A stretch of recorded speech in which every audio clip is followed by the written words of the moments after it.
معظم علي.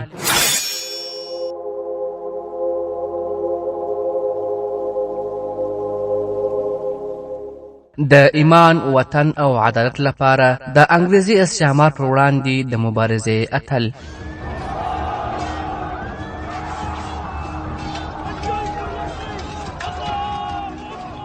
معظم علي.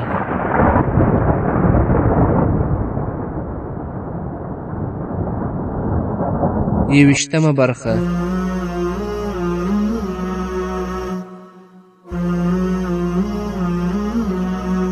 الحمد لله وكفى والصلاة والسلام على رسوله وعلى آله وأصحابه أجمعين. اما بعد.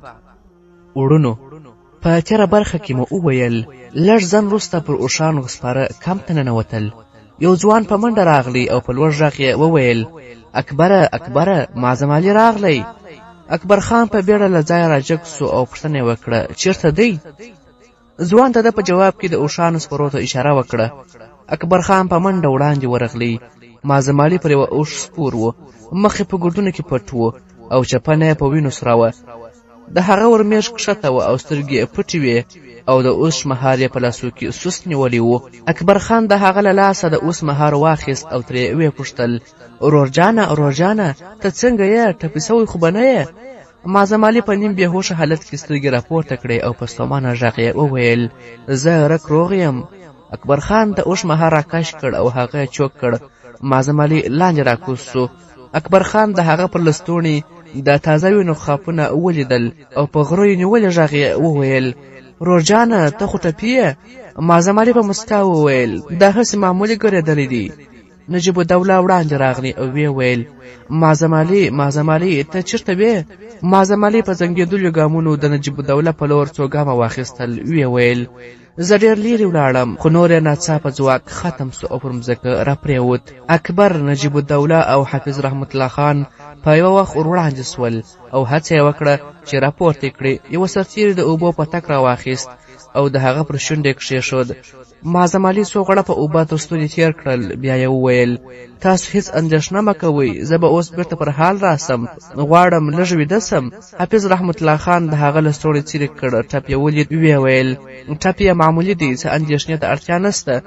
یوه سرتېري خپله بګړۍ څیرې کړه او مټ یې پرې وتاړه او دی بېرته پر مځکه پرېوت. نجیب الدوله وویل: دی زما خیمې ته بوځئ. معظم علي په کمزوري غږ ځواب ورکړ: نه، ما تر لږ ځنډه همدلته پرېږدئ. څو شېبې وروسته معظم علي په درانه خوب ویده سوی و. ملګري یې هم وخپلې سوي وه.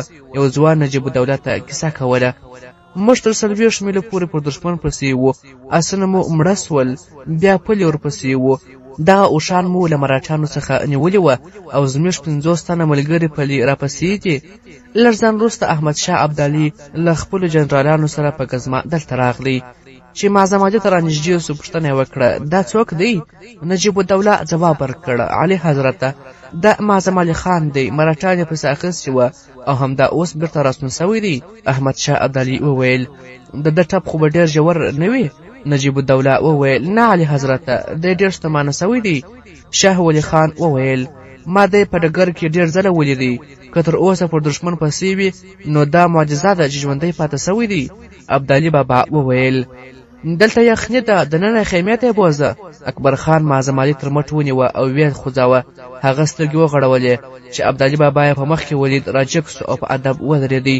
ابدالي په وینو ککړو جامو ته اشاره وکړه. ویې ویل: نوره جګړه پای ته رسېدلې ده او ته تر دې غوره جامو ته اړتیا لرې. بیا یې خپل یوه منصبدار ته وویل: ورسه ته زما جامې راوړه.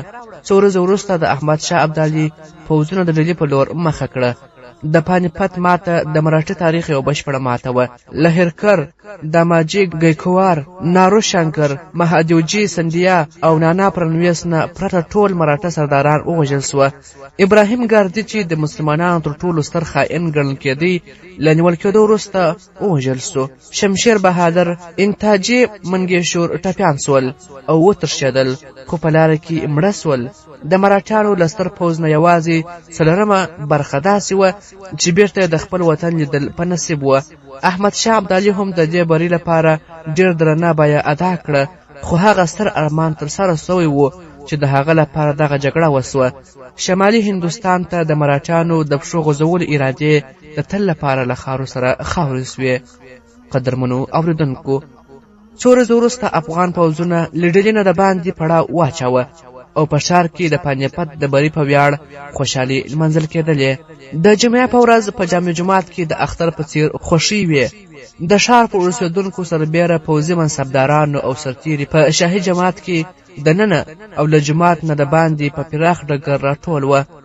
له لمانځه وروسته د احمدشاه ابدالي بابا د عزت، اقبال او عمر د اوږدوالي لپاره دعاګانې وسوې. له دعا وروسته چې لمونځ کوونکو جګېدل، نو خطیب په لوړ غږ وویل: ښاغلیو، تاسو لږ تم سئ، د پانیپت یو مجاهد غواړي تاسو ته یو څه ووایي. خلک ټول غوږ شول او د منبر په لور یې وکتل. معظم علي راجګ سو، منبر ته نږدې ورغلی او په لوړ غږ یې وویل: درنو مشرانو او دوستانو، د پانیپت فتحه بېشکه زموږ د تاریخ ډېره ستره کارنامه ده. زموږ راتلونکي نسلونه به خامخا احمدشاه ابدالي بابا خپل یو ډېر ستر مرستندوی ګڼي. هغه موږ ته داسې وخت تکیه راکړه چې موږ بېدو د تباهۍ د کندې په ژۍ درېدلي وو. د موږ له داسې دښمن نه وژغورلو چې غوښتل یې زموږ د غلامۍ په ډېرو بدو ځنځیرونو وتړي. موږ د دې نیکیو بدل نسو ورکولی، خو اوس موږ د دعاګانو حقدار د پانیپت د ډګر هغه شهیدان دي چې زموږ د عزت، خپلواکۍ او بقا لپاره یې خپلې وینې ورکړې. نن د هغو نمرکو شهیدانو ارواوې له موږ نه دا نه غواړي چې موږ د پانیپت ډګر ته ورسو او د هغوی پر قبرونو ډیوې بلې کړو. د هغوی غوښتنه یوازې دا ده چې موږ هیڅکله هم له هغه ارمان نه کاږه نسو چې دوی خپلې ونې پرې توی کړې. د پانیپت شهیدانو موږ ته یو ځل بیا دا وخت راکړ چې په دې هیواد کې د عزت او خپلواکۍ ژوند وکړو. که موږ له دې وخت نه ګټه وانخیستله، نو باید پر دې وپوهیږو چې خدای په وار وار کوم لوېدونکي قوم ته د بیا راپورته کېدو وخت نه ورکوي.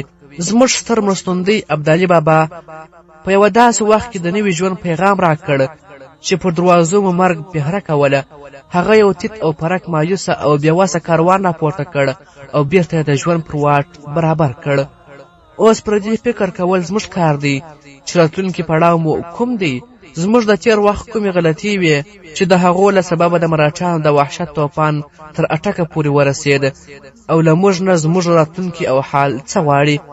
احمدشاه ابدالي خپل کار پای ته ورساوه، خو زموږ کار لا پاتې دی. د پانیپت په جګړه کې د مراټانو ملا ماته سوه، خو موږ باید په دې خوشباوري کې نه وو چې نور هیڅ خطر نسته. که موږ خپلې کمزورۍ لرې نه کړې، نو کېدای سي چې په څو کلو کې دننه موږ له مراټانو هم د ځواکمن دښمن سره مخامخ سو. په بنګال کې زموږ د خپلواکۍ بیرغ رانسکور سوی دی. کرناټک د انګریزانو په ښار ځای بدل سوی دی. د هغوی د دسیسو جال تر دکن پورې رسېدلی دی. په پنجاب کې د سیکانو ځواک راپورته کیږي. که موږ سترګې پټې کړو، نو لیرې نه ده چې پر موږ د دغه هیواد ځمکه تنګه سي چې په پیړیو پیړیو مو واکمني پرې کړې ده. ښاغلیو، احمدشاه ابدالي موږ له یوه ستر خطر نه وژغورلو، خو هغه تل تر تله د دې کور د ساتنې ذمهواري نسي اخیستلی چې خپل اوسېدونکي یې غله او لوټماران خپل ساتونکي ګڼي. زموږ د بېوسۍ او مظلومیت سبب هغه د خپلو ګوټو یارانو امیران دي چې د اولس د راتلونکي نه بې پروا دي. د ډلې ستره امپراتوري یې په وړوکو وړوکو ټوټو ویشلې ده. زموږ د مایوسۍ او لوېدو سبب هغه درباري دسیسې دي چې هیڅ ډول اخلاقي اصول نه مني. په بنګال کې د ګوتو په شمار انګریزانو په وړاندې زموږ د ماتې سبب هغه وطن پلوري وه چې قوم یې پرېښود او خپل راتلونکی د انګریزانو سره غوټه کړه.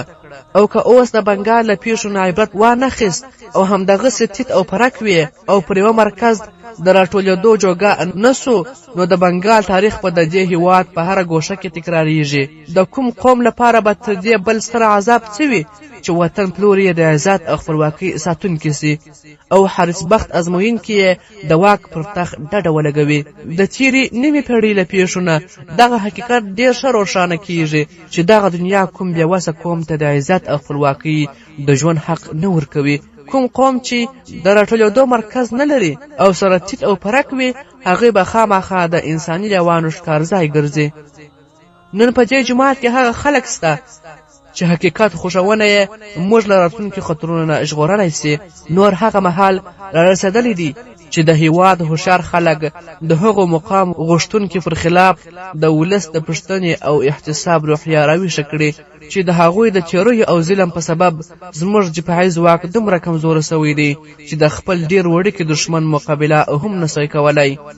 د پانیپت جګړه د دې لپاره نه وه چې زموږ واکمن د مراټیانو له خطره نه بېغمه سي او پر خپلو تختونو ویده سي او یا څه موده نور هم دې ته د عیش او مستیو د مجلسونو جوړولو وخت په لاس ورسي. د پانیپت جګړه د دې لپاره وه چې د دې هیواد مسلمانان د عزت او خپلواکۍ د ژوند د یو بل چانس ومومي.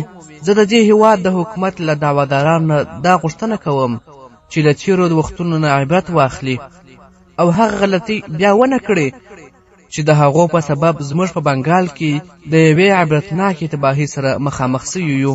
زه له عام ولس نه هم دا غواړم چې د خپل شاوخوا په باب ویښ وي او کوم مهال چې کوم بهرنی دښمن پر دوی یرغل راوړي نو له مقابلې مخکې دې پر دې ځانونه ډاډه کړي چې د دوی په لیکو کې خو به کوم میر جعفر نه وي. ښاغلیو، زه د وینا شوق نه لرم، زه یوازې یو سرتیری یم. د بنګال د ازادۍ لپاره مې خپل سر په تلی کې نیولی و. ورور او پلار مې ډېر ښه انډیوالان او دوستان مې په بنګال سرونه کښېښودل، خو هغه سپېڅلې قربانۍ یوازې پر دې بې پایلې سوې چې د بنګال خلک دومره ویښ نه وه چې هغوی وطن دوستان او وطن پلوري سره بیل کړی سي. ما د شهرت او نومیتو لپاره د پانیپت په جګړه کې برخه نه ده اخیستې، بلکې زما په زړه کې دا تمه او تلوسه وه چې هغه تورې او ویرونکې تیارې ستاسو له کورونو نه لیرې پاته سي چې د بنګال پر مسلمانانو راخپرې سوي دي. او نن ما ستاسو په مخ کې د څه ویلو جرأت د همدې لپاره وکړ چې غواړم تاسو له هغو خطرونو نه خبر کړم چې کله اوس او راتلونکي نه سترګې پټې کړئ نو ورسره مخامخ به سئ. په پای کې زه دا دعا کوم چې خدای دې تاسو ته دا ځواک، جرأت او همت درکړي چې د پانیپت له بري نه د ځانونو او راتلونکو نسلونو لپاره ښې پایلې واخلئ. خدای دې زموږ امیرانو او واکمنانو ته هم دا بری ورکړي چې د خپل قوم لپاره ژوند زده کړي. د معظم علي له وینا وروسته چې خلک له جماعته راوتل نو یوه افغان منصبدار درته وویل علي حضرت ته خپل حضور ته وربللی یې. احمد شاه ابدالي له منبر نه لږ لرې د خپلو سردارانو او مشرانو سره ولاړ و. معظم علي چې ورنږدې سو نو هغه ورته وویل زه له یوې مودې د قوم د کوم سړي له خولې د داسې خبرو په انتظار وم که د هندوستان په هره سیمه کې ستا په څېر د نیک خیال خاوندان راپورته سي نو باور مې دی چې دغه قوم له بربادۍ نه ژغورل کېدی سي. بیا یې یوه شیبه شجاع الدوله ته وکتل او بیا یې معظم علي ته مخ ور واړوه. ویې ویل که دې په کوم پړاو کې دا احساس کړه چې په دې هیواد کې ستا خدمت ته څوک اړتیا نه لري نو سیده ماته راسه. دلته داسې خلک سته چې د حق ویلو په قدر پوهیږي.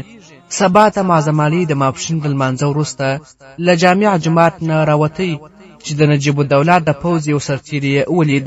هغه وړاندې ورغلی او په ادب له سلام وروسته ورته وویل تاسو امیر الامراء وربللی یاست؟ معظم علي وویل هغه چیرته دی؟ سرتیری وویل دا اوس پوځي پړاو ته ولاړی. لږ ځنډ وروسته معظم علي د پوځي قرارګاه په یوه شانداره خیمه کې د نجیب الدوله په مخ کې ولاړ و. نجیب الدوله له ځنډ پرته ورته وویل پرون په جماعت کې ستا له خولې زما د زړه خبرې وتلې، خو شجاع الدوله ستا په وینا ډېر په اندېښنه کې دی. سهار یې له ما سره ولیدل، هغه ګمان کوي چې تا څه وویل هغه ټول د ده په اړه وه. ما ته یې ویل چې دغه ځوان به په لکنو کې ما ته سرخوږی جوړ کړي. هغه پخوا هم له تا نه خوشحاله نه و، خو پرونۍ وینا دی ډېر پریشانه کړي. معظم علي وویل زه خو ګمان کوم چې کومه غلطه خبره مې نه ده کړې. نجیب الدوله وویل زه منم چې تا رښتیا ویل، خو اندېښنه مې ده چې شجاع الدوله دې خفه کړ، اوس به دې په لکنو کې پاتې کېدل ګران وي. معظم علي ځواب ورکړ لکنو زما د سفر وروستی منزل نه دی چې کوم مهال پر دې پوه سم چې هلته که اوسېږم زما ژبه هغه څه نشي ویلی چې ضمیر یې غواړي، نو د کوم بل ځای په لټون کې به هېڅ په زحمت نه سم. نجیب الدوله له څو شېبو چوپتیا وروسته وویل ما شجاع الدوله وپوهاوه او تمه مې ده چې تا به پریشانه نه کړې، خو که دې څه وخت د لکنو اوبه او هوا په مزاج ښه ونه لګېدل نو پر مخ به دې د ډلې دروازې تل پرانیستې وي. که دا اوس هم ستا خوښه وي نو زه به په پوځ کې ډېر غوره منصب درکړم. معظم علي ځواب ورکړ تر اوسه د ډلې وضع داسې نه ده چې زما په زړه کې دلته د خدمت مینه راپیدا سي. په کومه ورځ چې زه پر دې پوه سم چې دلته څه ګټور کار کولی سم نو د یوه د اوتلبه سرتېري په توګه به مې دلته ووینې. زه نه پوهېږم چې د احمدشاه ابدالي د پوځ له تلو وروسته به د ډلې وضع څه ډول وي. ستا پر هوښیارۍ او تدبیر باوري یم، خو تر څو چې د ډلې پر تخت کوم د پخې ارادې خاوند واکمن کښېني زما په اند په لکنو او ډلې کې هیڅ توپیر نسته. دا زموږ بدمرغي ده چې له داسې شاندارې او سترې فتحې وروسته د دې هېواد مشران د ولس راتلونکي داسې چاته ونه سپارله چې کړه وړه او خوی یې د رعایت د خپلواکۍ او بقا ضمانت ورکړی سي. زه دا نه منم چې څوک دې له وړتیا پرته په میراثي ډول د تاج پر سر کولو حق ولري. په تېره نیمه پېړۍ کې موږ د خپلو تش په نامه نااهله واکمنانو له لاسه ډېر څه پایلي دي. خدای موږ ته د ژوندي پاتې کېدو یو بل فرصت راکړ، خو دریغه زموږ هغه مرستندوی چې موږ یې د مراچانو له تېرۍ وژغورلو موږ ته دا ذرې هم راکولی سي چې د ډلې د تخت لپاره یوه انسان ته اړتیا ده، او د دغه هېواد امیران دا دنده لري چې په خپلو کې تر ټولو مناسب سړي ته د ولس مشري وسپاري. خدای دې وکړي چې د ډلې د حکومت له نوي دعوه کوونکو نه ستا هیلې پر ځای وي، خو زه تر اوسه پورې نه یم خبر چې هغه به په رښتیا یو واکمن وي او که د دې ځای د امیرانو په لاس کې د لوبو نانځکه. نجیب الدوله وویل ته پوهېږې چې زه په دې باره کې ستا سره په یوه خیال وم، خو مغلي امیرانو دا غوښتنه درلوده چې د ډلې پر تخت باید کوم جایز وارث کښېنول سي. معظم علي ځواب ورکړ زما په نظر خو یوازې هغه خبره روا ده چې سمه او رښتیا هم وي. د شاه عالم په باب زه تر دې زیات په څه خبر نه یم چې د ډلې د دسیسو له ویرې چېرته جلاوطن سو، او کومو امیرانو چې ډېر په زور د هغه پر تخت کښېنولو هڅې کولې هغوی یوازې پر دې خبره خوښ دي چې دی به له خپل وژل سوي پلار نه ډېر کمزوري وي. زما لپاره د ډاډ ټکی بس همدغه دی چې ته به په ډیلي کې د احمدشاه بابا ابدالي استازي وې، او زه دا دعا کوم چې باچا کومه ورځ له تا نه مخ وانړوي او د هغو خلکو د لاس اله نه سي چې تر دې وړاندې یې ډېرې دغسې عالیه ماتې کړي دي. نجیب الدوله وویل ستا پر دې باور دی چې شاه عالم به یو ناکام واکمن وي؟ معظم علي وویل زه تر دې زیات د هغه په باب خبر نه یم چې هغه یو کمزوري انسان دی چې باچاهي به یې تل د نورو په رحم او مهرباني پورې وغوټوي. زه د جلاوطنۍ په حالت کې د هغه پر بېوسۍ پوهېږم، خو دا اندېښنه مې هم ده چې پر تخت کښېني نو نور به هم بېوسه سي. نجیب الدوله د خبرو لوري واړوه، ویې ویل ته بېرته څه وخت درومې؟ معظم علي ځواب ورکړ زه یوازې پر دې تمه پاتې وم چې ښایي احمدشاه ابدالي د بیرته تلو اراده پرېږدي او د جنوب په لور پرمختګ وکړي. ما غوښتل چې هغه د مهاراشټر په دښتو کې ووینم، خو اوس به په 2-3 ورځو کې له دې ځایه روان سم. نجیب الدوله وویل دا زموږ بدمرغي ده چې هغه بیرته ستنیږي. که افغاني سرداران مخالفت نه وای کړي نو شاید زموږ آسونه به اوس د نربدا په سیند اوبه څښلې. خو زه یو ځل بیا دا مشوره درکوم چې په لکنو کې پام کوه. شجاع الدوله یو د بدل اخیستونکي مزاج خاوند انسان دی. که د هغه په مغزو کې دا خبره نه نوتله چې هغه ستا ښه نه ایسي نو له تا نه د ځان بېغمه کولو لپاره به په زرګونو پلمې پیدا کوي. زه غواړم چې ته د دې پر ځای چې دی د ځان دښمن کوي هڅه وکړه چې ستا هم نظره سي. کېدای سي چې ستا د خیالونو تر اغېزې لاندې راسي او د قوم په خیر څه ګام واخلي. معظم علي په مسکا وویل د قوم د ښېګڼې لپاره به زه د یو ټیټ انسان په پښو کې له سر ایښودلو دریغه ونه کړم. نجیب الدوله وویل ته د شاه عالم په باب هم په خبرو کې ډېر پام کوه. نواب شجاع الدوله او د ده هم نظره نور امیران د هغه ډېر کلک پلویان دي. معظم علي ځواب ورکړ زه پوهېږم چې دغه خلک هغه یوه داسې له لوبه اله بولي چې په کارېدا یې سي. معظم علي له نجیب الدوله سره تر لیدو وروسته په پړاو کې خپلې خیمې ته نږدې سو چې اکبر خان یې ولید. د باندې په لمر کې له یوه زلمي سره خبرې کوي. معظم علي چې ولید اکبر خان جګ سو، ویې ویل ورور جانه دی غواړي له تا سره وګوري. معظم علي له نااشنا سړي سره تر ستړموس وروسته پر پوزۍ کښېناست. نااشنا سړي وویل زما نوم اسد خان دی. ما له میسور نه د حیدرعلي یو ځانګړی پیغام احمدشاه ابدالي ته راوړی و. پرون مې په جومات کې ستا وینا واورېدله، په زړه کې مې له تا سره د لیدو تلوسه راپیدا سوه. معظم علي وویل: تا له احمدشاه ابدالي سره ولیدل؟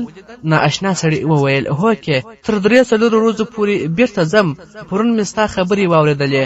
د پوځ له یوه سرتېري نه مې ستا په اړه څه معلومات ترلاسه کړ. دا مې اړینه وبلله چې میسور ته د راتلو بلنه درکړم. د هندوستان د مسلمانانو په باب چې ته کوم خوبونه وینې، هغه به که خدای کول په میسور کې پوره سي. حیدرعلي د اوس وخت یو ډېر ستر انسان دی. هغه غواړي له یوه پلوه جنوبي هندوستان د مراچانو له تیروي نه او بل لوري ته د انګریزانو له حرص او تمو نه وژغوري. هغه د میسور دروازې د هر مسلمان پر مخ پرانیستې دي.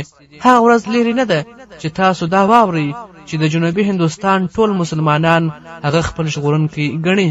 زما خپله کیسه داسې ده چې د کرناټک په پوځ کې وم او د محمد علي والاجه د منصبدارانو د هغه ډلې څخه وم چې د جنوبي هند کمپنۍ یې د دې هېواد تر ټولو ستر دښمن ګاڼه.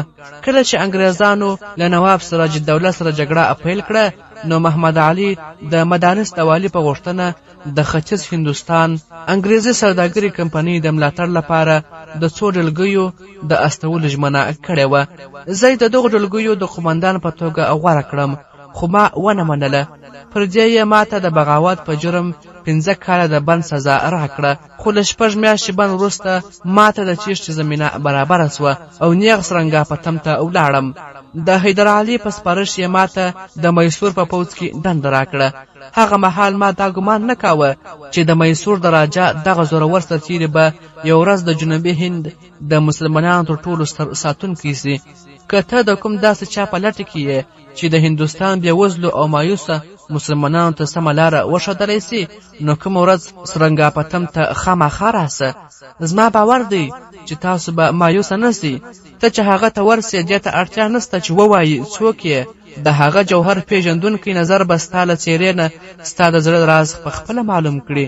معظم علي ځواب ورکړ: ما د حیدرعلي ډېرې ستاینې اورېدلې دي، خو زه سمدستي دا ژمنه نسم کولی چې سرنګاپتم ته به ولاړ سم. کیدای سي څه موده حیدرآباد ته ولاړ سم. که مې وخت وموند نو میسور به هم ووینم. په هر صورت زه ستا په لیدو ډېر خوښ سوم. قدرمنو اوریدونکو، یوه ورځ فرحت خپل 2 میاشتنی ماشوم په غېږ کې اخیستی او ناسته وه، او عابده دې ته نږدې پر جاینماز ناسته وه او تسبیح یې لوستله.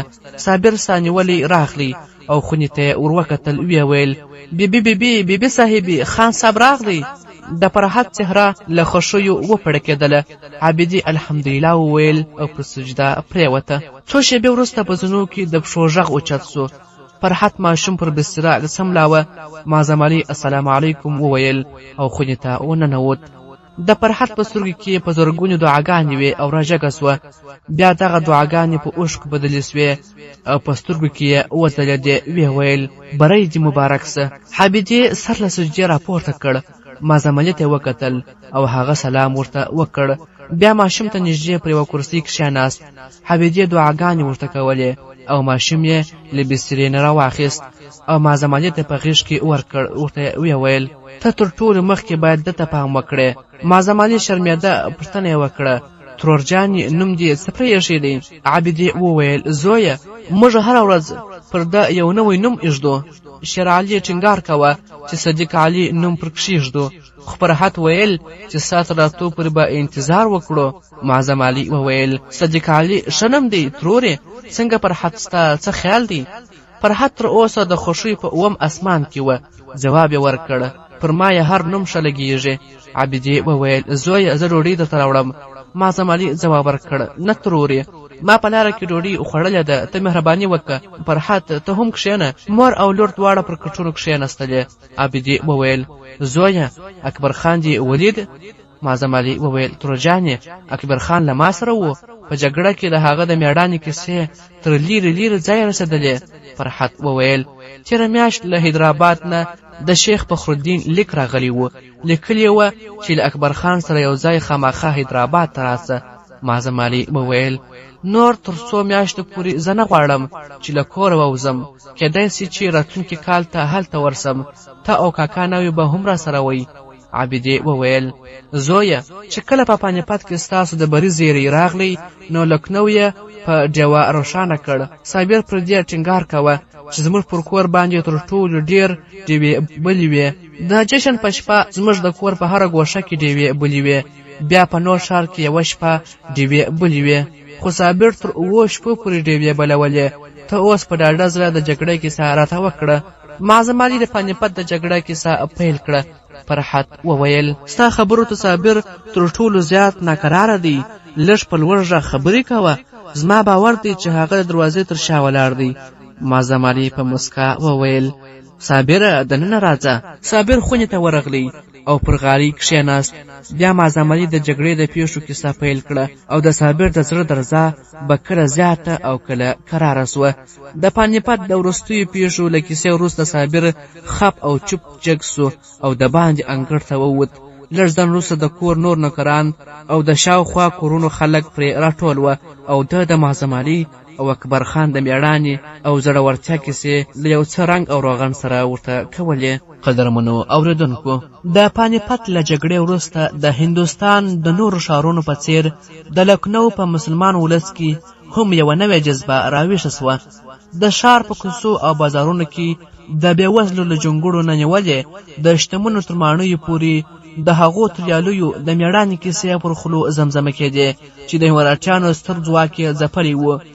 د پانیپت له بري وروسته له لکنو نه بیرته راستنېدونکو سرتیرو له ځانو سره د بې شمېره پخو ارادو خاوندانو غازیانو د میړانې کیسې راوړې وې او معظم علي چې تر څه مودې وړاندې پورې د لکنو خلکو یو شتمن او بریالی سوداګر باله، اوس د یو ملي اتل په توګه پیژندل سوی و. چې له کوره به راووت نو خلکو به لیمه په مخه کې ورته غوړولې. له ده سره به یې په ستړي مسي او خبرو کې خوښي احساسوله. امیرانو به ده ته په مېلمستیاوو ټینګار کوه. لوړ پوړو ښځو به د دوی کره ورتګ او له فرحت سره اړیکې خپل ویاړ او عزت پاله. معظم علي به له هغو رسمي لیدونو او مېلمستیاوو نه ډډه کوله، خو د خلکو په تاوده چلند کې هیڅ بدلون رانغی. چې په هر مجلس کې له ده نه د پانیپت د جګړې د کیسې غوښتنه کېدله. کله کله به د خپلو مېلمانو ته یو لنډ ځواب ورکړ او ځان به یې تېر کړ، خو کله کله به د داسې خبرې کولې چې اورېدونکو ته به یې د پانیپت د جګړې ټولې پیښې مخې ته ودرېدې. یو ورځ د اودا د پوځ یو لوی منصبدار دی مېلمه کړ. د ښار څو وتلي مشران او د پوځ منصبداران هم په دې مېلمستیا کې وه. چې د پانیپت د جګړې په باب خبرې پیل سوې نو د ښار یو رئیس پوښتنه وکړه: ښاغلیه، د احمدشاه ابدالي او د هغه له پوځ وروسته په دې جګړه کې د چا ونډه تر ټولو زیاته وه؟ معظم علي ځواب ورکړ: په دې جګړه کې برخوال ټول سرتیري په دې کې د یو ډول ونډې خاوندان بولم. یو بل تن وویل: موږ اورېدلی دي چې ته د روهیلکند د سرتیرو ډېر ستاینې کوې. معظم علي ځواب ورکړ: د روهیلکند ځوانان د پانیپت په جګړه کې ټول برخوال تر اغیز لاندې راوستل. ما له احمدشاه ابدالي نه هم واورېدل چې دریغه د هندوستان له نورو امیرانو سره هم همداسې سرتیري وای. یو پوځي منصبدار وویل: وبخښه، له روهیلو سره ستا د مینې سبب خو به دا نه وي چې د هغوی څو ډلې ستا تر قومندې لاندې وې. معظم علي په غوسه وویل: که زه د اوده د پوځ سالار وای هم نو تاسو به د روهیلو ځوانانو همدغسې ستاینې راڅخه اورېدلې. ما چې د پانیپت په میدان کې څه لیدلي دي د یو سرتیري نظره مې لیدلي دي. پوځي منصبدار بیا وویل: ښاغلیه، زه دا پوښتنه درنه کوم چې د یو سرتیري په نظر د اوده د پوځ په باب ستا څه خیال دی؟ آیا ستا په نظر روهیله سرتیري تر دوی غوره دي؟ معظم علي ځواب ورکړ: که ته دا ګمان کوې چې د روهیله سرتیرو ستاینه د اوده د سرتیرو سپکاوی دی نو زه نه غواړم در سره وغږېږم. منصبدار چوپ سو او معظم علي لږ ځنډ وروسته وویل: که تاسو ښاغلي بد نه منئ نو زه خو داسې وایم چې د روهیلکند هر زلمی دغه جګړه د خپلې راتلونکي خپلواکۍ جګړه بلله، خو هلته ځینې داسې خلک هم وه چې دغه جګړه یوازې د خپلو امیرانو جګړه بلله. او زه له تاسو نه دا غواړم چې تاسو په دې مجلس کې ما د هغه امیرانو یادونو ته مه ارباسئ چې تر وروستیو شېبو پورې دغه هڅې کولې چې له مرهټیانو سره سوله وسي او هغوی له جګړې پرته د بري له نارو سره خپلو کورو ته راستانه سي.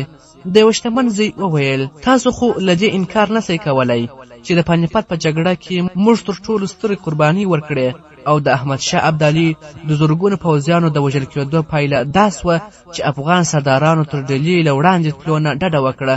که نجیب الدوله د پانیپت پر ډګر له مرهټیانو سره په جګړه ټینګار نه وای کړی، نو له مرهټیانو نه دا ژمنه اخیستل کېدای سوای چې په امن کې واوسي او زموږ متحد پوځ به یوه لور ته کلکتې او بل لوري مدارس ته پرمختګ کړی و او دغه هېواد به یې د انګریزانو له تیرویو نه ژغورلی و.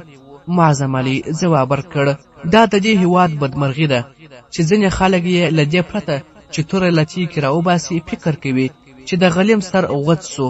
مرهټیان له پرېکنده جګړې مخکې پر خپله ماته پوهېدلي وه، خو که موږ داسې ګڼلی وای چې له پرېکنده جګړې پرته موږ بریالي یو، نو دا به ډېره ستره بېعقلي وه. د دې حتمي پایله به دا وه چې مرهټیان له څه مودې وروسته له زیات چمتووالي سره شمال لوري ته راسي او موږ به له دوی سره تر اوسه څو ځله زیات ویرونکي چټک جنګ ته اړ وو. له مرهټیانو سره زموږ د هېواد هغه سیاستوال سوري ته چمتو و چې ګمان کوي چې خپله هوښیاري او تدبیر خپل بریدونه د مرهټیانو له تیرویو نه ویستلی سي. خو نجیب الدوله یو حقیقت خوښوونکی انسان دی.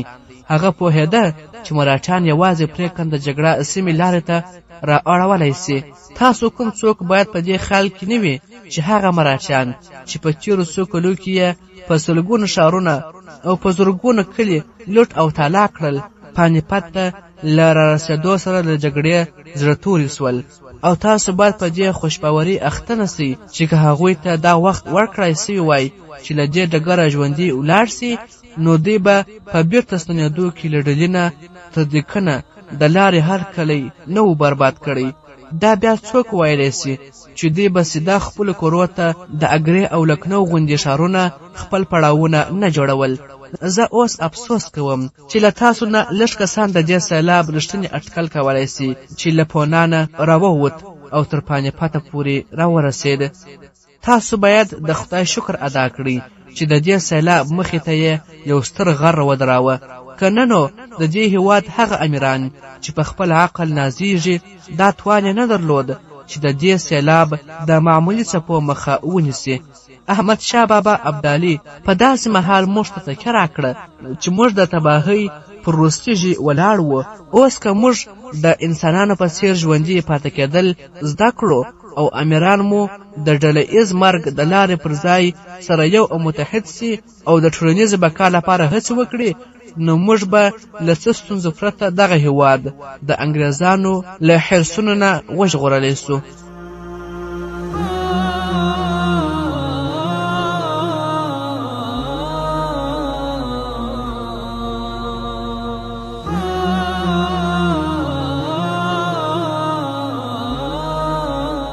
قدرمنو اوریدونکو، دا چې نور څه حالات مخته راځي او نور څه واقعات پیښیږي دا به په راتلونکو برخو کې واورو. تر هغه وخته مو پر پاک سپېڅلي لایزال رب سپارم. شاد، اباد او ودان اوسئ. السلام علیکم ورحمة الله وبرکاته.